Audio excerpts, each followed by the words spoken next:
안녕하세요. 10억 주식입니다.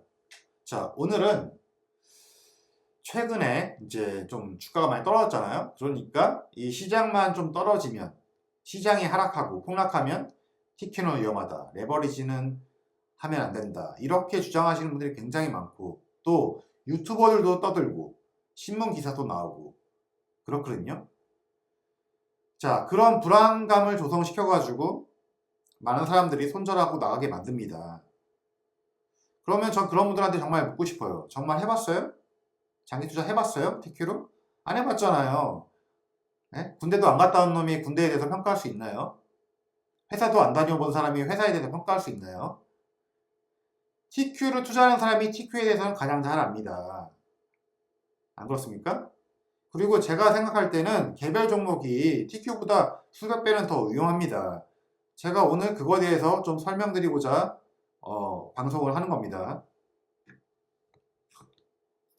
자, 인간이라는 건 원래 자신이 선택하지 않은 것에 대해서 절대로 인정하지 않습니다. 왜냐? 내가 믿고 싶은 거만 믿고 싶거든요. 내가 생각한 대로, 내가 살아온 대로 살아가는 게 인간입니다. 그래서 나와 다르거나 나와 생각이 다르면 거부하는 거. 그게 인간이죠. 그래야지 내가 하는 모든 행위가 정당화가 되고 내가 옳은 것이 되는 거니까요. 내가 개별 종목에 투자해서 버는 돈보다 TQ로 투자해서 버는 돈이 너무 많으면 그것도 보기 싫은 거죠. 그렇지 않습니까? 그래서 내가 옳은 게 되려면 하락장에서 막 씹어 돌려야 되죠. 상승장에서는 절대 아무도 얘기하지 않습니다. 그렇지 않나요? 저는 모든 존재하는 거에는 존재하는 이유가 있다고 생각합니다. 그러니까 당신들의 의견이나 생각 같은 거는 중요하지 않아요. 중요한 건 뭐냐? 팩트입니다. 데이터입니다. 그냥 솔직하게 이 엄청난 변동성이 두렵다고 이야기를 하면 되잖아요. 그리고 당신들한테 아무도 이거 하라고 강요한 사람 아무도 없어요. 본인 하는 거나 잘 하면 됩니다. 유튜버님들아. 자, 제가 데이터를 보여드릴게요.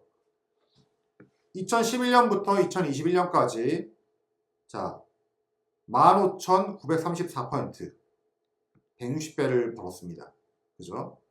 연평균 수익률은 54.7입니다. 자, 이 데이터를 보여줘도 또 얘기가 나올 거예요. 그죠? 폭락이 너무 심하다는 거죠. 그죠? 그러니까 리밸런싱도 하고 떨어졌을 때 더 매수를 하고 올라갔을 때 팔아가지고 현금 관리도 하고 다양한 방법으로 운영을 하는 거 아니겠습니까? 왜 그런 거는 싹 다 무시하고 최고점에 사서 최저점에 팔면은 70% 손해다. 이 얘기만 주구장창 하는 거예요. 그러면 개별 종목은 안 그래요? 똑같잖아요. 개별 종목도 최고점에 사가지고 최저점에 팔면 70% 50% 손해 납니다. 아닌가요? 자, 제가 얼마 전에도 말씀드렸지만 저는 여러분들이 배당주를 하던 우량주를 하던 스파이를 하든지 말든지 간에 관심 없어요. 다 그거 하는 이유가 있겠죠. 자기 생각이 있을 거고 다 존재하는 이유가 있을 거라고 저는 알고 있습니다. 그런데 꼭 하락장만 되면은 한 놈씩 기어 나와가지고 레버리지는 위험하다. 유튜버들은 조회수 장사질을 하고 있고 자 그런 분들한테 제가 꼭 한마디 해주고 싶네요. 본인은 하던 거나 그냥 잘 하세요. 예? 남이 전재산 걸고 하는 거에서 감나라 배나라 그러지 말고 자 맨날 하는 이야기가 뭐냐면 최고점 대비 최저점을 찍고 이렇게 많이 떨어졌으니까 위험하다는 건데 누가 최고점에서 몰빵을 해가지고 주식을 사요. 그건 개별 종목이든 스파이든 큐큐큐든 누가 그렇게 사는 사람이 어디 있습니까? 그게 내버리지라서 문제인 거예요. 그냥 그런 사람은 주식을 하면 안 되는 사람인 거예요. 자 그리고 당신들이 하고 있는 주식은 정말 안전합니까? 우상향 확실합니까? 그걸 누가 어떻게 장담을 하죠? 자, 우리는 리스크에 대해서 다시 한번 생각을 해봐야 돼요. 자, 리스크라는 게 과연 무엇일까요? 변동성이 큰 것이 리스크일까요? 아니면 어떻게 될지 알 수 없는 게 리스크일까요? 자, 시장이 오르면 TQ는 반드시 오릅니다. 그죠? 그러나 당신들이 가지고 있는 개별 종목은 TQ만큼 빠르게 회복하지도 않고 시장이 상승할 때 오르지도 않을 수도 있어요. 올라도 작게 오를 수도 있고요. 그건 리스크가 아닌가요? 변동성이 큰 것만 리스크가 있는 게 아니에요. 왜 그걸 모릅니까? 자, 제가 이제 예제를 많이 준비를 했는데 한번 보시면서 제가 어떤 이야기를 하는지 이해를 하셨으면 좋겠고, 자, 첫 번째 인텔을 한번 보죠. 인텔. 자, 인텔을 보시게 되면 만약에 2000년도에 여기 최고점에 샀으면 아직도 이 최고점을 아직도 회복을 못했어요. 그죠? 그러면 여기서 사가지고 여기까지 왔으면 손해본 건 거의 없지만 10년 동안 도로아무리 타굴이에요. 아무것도 한 게 없어요. 그리고 여기서 하락해서 거의 5년 동안 기었죠. 자, 이것은 이 종목은 리스크가 있는 겁니까? 없는 겁니까? 그럼 이 종목으로 예를 들면 여기서 와서 여기까지 와가지고 팔았어요. 그러면 여러분들은 투자를 되게 잘한 건가요? 이 투자도 그냥 망한 겁니다. 아닌가요? 10년 동안 땡전 한 푼 못 벌었으면 그냥 망한 거지. 이게 무슨 의미가 있습니까? 자, 두 번째. 페이스북. 페이스북은 빅테크 아닙니까? 빅테크? 자, 얼마 전까지만 해도 350달러를 찍었어요. 근데 페이스북이 이렇게까지 떨어질 일이라고 누가 예상을 했죠? 아무도 예상 못했습니다. 이때만 하더라도 다른 빅테크에 비해서 저평가되어 있다. 그런 얘기가 많았습니다. 근데 우리가 폭락하고 난 다음에 알았잖아요. 뭘 알았죠? 아, 이 기업의 미래 성장 가능성이 별로 없구나. 그거를 개미들이 언제 알았을까요? 이때 알았을까요? 이때 알았을까요? 이렇게 폭락하고 난 다음에 알게 된 겁니다. 여러분들이 이런 정보를 어떻게 알 수가 있죠? 자, 넷플릭스도 마찬가지잖아요. 그죠? 넷플릭스도 700달러 갔다가 180달러까지 떨어졌어요. 만약에 여기서 샀으면은 이게 몇 퍼센트 떨어진 거죠? 그러니까 TQ를 자꾸 비교를 하는데 이렇게 많이 떨어진 개별 종목이 지금 훨씬 더 많아요. 자, 문제는 뭐냐면 이렇게 떨어졌잖아요. 이 넷플릭스 이거 회복할 수 있어요? 전고점? TQ는 언젠가 금방 회복합니다. 하지만 넷플릭스는 이 700달러로 갈 수 있을까요? 없을까요? 저는 못 간다고 봅니다. 냉정하게 얘기해서. 자, 그래서 이 종목을 지금 들고 있는 게 안전할까요? TQ를 지금 들고 있는 게 안전할까요? 한번 생각을 해보세요. 자, 페이팔도 이렇게까지 떨어질 거라고 아무도 예상 못했습니다. 그죠? 300달러에서 80달러까지 떨어졌어요. 최고점에서 최저까지 얼마나 떨어졌죠? 그리고 제가 지금 말씀드린 종목이 계잡주인가요? 계잡주 아니에요. 다 우량주입니다. 자, 아마존도 한번 보시죠. 아마존도 여기서 거의 1년 동안 수평을 기다가 여기서 폭락을 했죠. 그죠? 인플레이션 직격탄을 맞아가지고. 근데 아마존은 언젠가는 회복을 할 겁니다. 하지만 아마존은 인플레이션 상황, 고 인건비 이 시대에서는 우상향하기가 힘들어요. 왜냐하면 공장이라든지 물류창고라든지 그 다음에 뭐 배송기사, 인력을 많이 쓰고 있는 회사이기 때문에 단기간에 급등하기는 어렵습니다.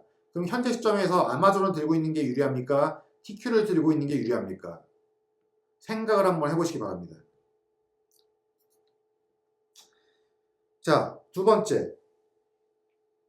테슬라가 잘 나가잖아요. 매출도 좋고.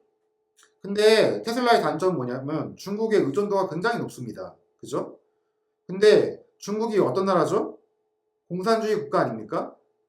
얘네가 그 푸틴처럼 미쳐 돌아가가지고 갑자기 대만에 쳐들어가면 어떻게 되는 거죠? 테슬라는?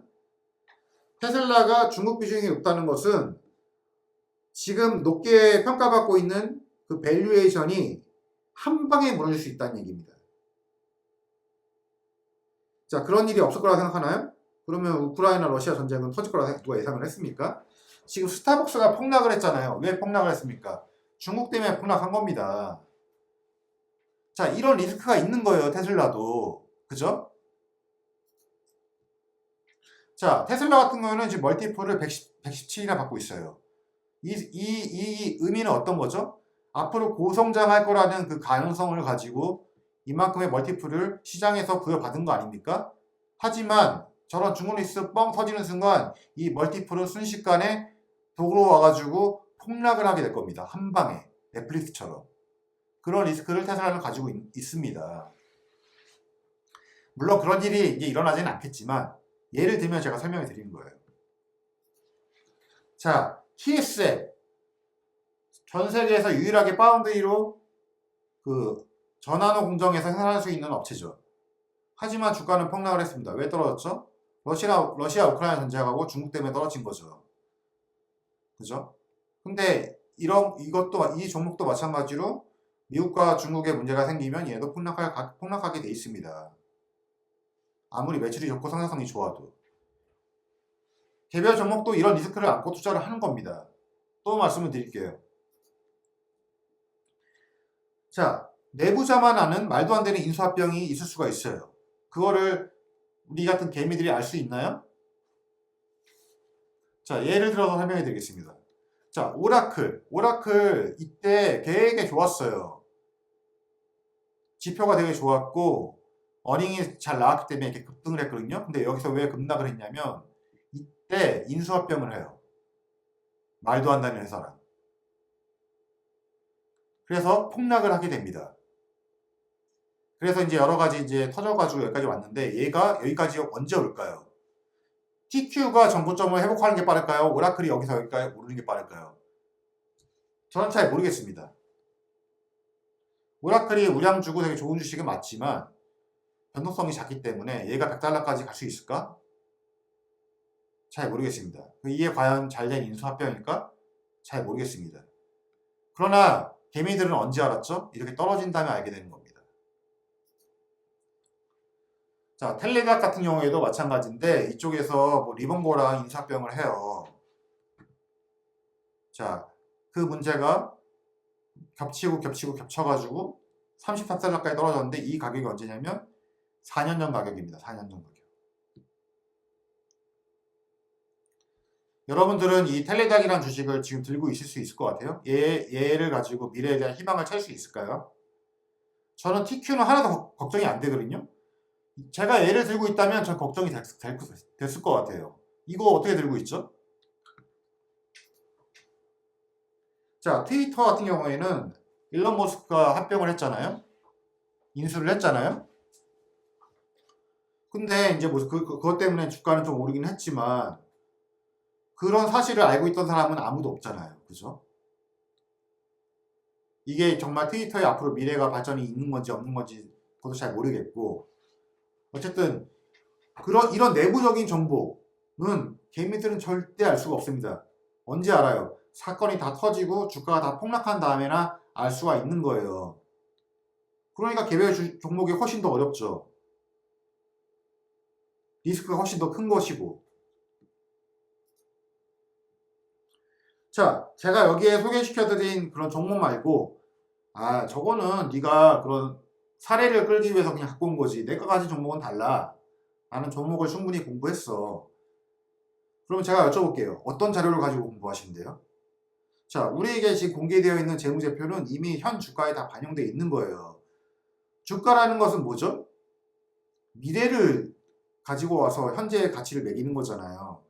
우리가 알고 있는 그런 지식이나 자료는 한마디로 얘기하면 아무런 쓰잘데기 없다는 얘기입니다.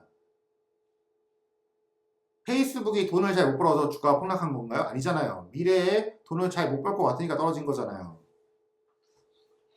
넷플릭스도 마찬가지고. 그거는 우리는 알 수가 없어요. 그거 완전 내부자 정보기 때문에. 그렇게 폭락하고 난 다음에는 아는 겁니다. 그러니까 내가 가진 종목은 다르다? 이거 정말 웃기는 얘기예요. 그리고 회사 내부에서 인수합병이 어떻게 이루어지는지 아니면 무슨 SBC 그러니까 주식 보상 기반 그걸 어떻게 할지 그런 걸 우리가 어떻게 알죠? 그 내부자에서 그 주식을 팔아갈지 그런 것도 계속 추적하고 있지 않으면 알 수가 없습니다. 그리고 회사가 앞으로 어떤 방향성을 추구하는지 알 수가 있나요? 알 수가 없어요. 뭐가 안전하다는 건지 저는 잘 모르겠어요. 자, 최고점에서 사면 어떤 종목이든 레버리지든 다 위험합니다. 레버리지라서 문제가 되는 게 아니라 그래서 TQ 같은 경우에는 항상 얘기를 하잖아요. 고점에서 하지 말고 떨어졌을 때 분할로 조금씩 모아가야 된다. 그렇게 얘기를 하면서 레버리지 관리를 하고 있는 거예요. 뭐 도대체 뭐가 문제라는 건지 전혀 이해를 못하겠습니다. 자, 제가 과거에 시뮬레이션 데이터를 만든 게 있어요. 자, 코로나 상황 때 위험하다고 얘기했잖아요. 레버리지가. 그죠? 그래서 코로나 때 정말 위험한지 제가 테스트 케이스를 만들었어요. 그래서 떨어질 때마다 계속 이렇게 매집해 나가는 과정을 보여드린 건데, 그래서 전고점 회복했을 때 97%를 벌게 됩니다. 뭐가 문제라고 하는 건지를 전혀 모르겠어요. 자, 예를 들면 TQ는 완전히 망한다. TQ가 완전히 망한다는 것은 나스닥도 완전히 망하는 거고 QQQ도 망하는 거고 다 망하는 거예요. 개별 종목은 뭐 살아있을 것 같아요? 자, 예를 들어서 1억이 TQ로 투자해가지고 100만원 남았어요. 그러면 덜 망한 거고, 많이 망한 거고, 1억이 1000만원 되면은 덜 망한 겁니까? 1억이 3000만원 해가지고 3000만원 남겼으면은 덜 망했어요? 어차피 망한 거는 똑같은 거라니까요. 왜 그런 거를 이해를 못하는지 모르겠어요. 퍼센테이지로 너는 99% 떨어졌으니까 너는 완전히 망한 거고, 나는 80% 떨어졌으니까 덜 망한 겁니까? 망한 건 그냥 망한 것 뿐이에요. 만약에 거기서 떨어졌을 때 올라가는 건 누가 더 빠를 것 같아요? 계속 적립식으로 매집을 할 때. 이런저런 얘기는 다 빼고 고점에서 사서 최저점을 찍은 다음에 이렇게 많이 떨어지니까 위험하다. 이런 논리로만 계속 끝도 없이 얘기하는데 정말 지긋지긋합니다. 그런 분들이 꼭 제 영상을 보셨으면 좋겠습니다. 자, 오늘은 여기까지 하겠습니다. 감사합니다.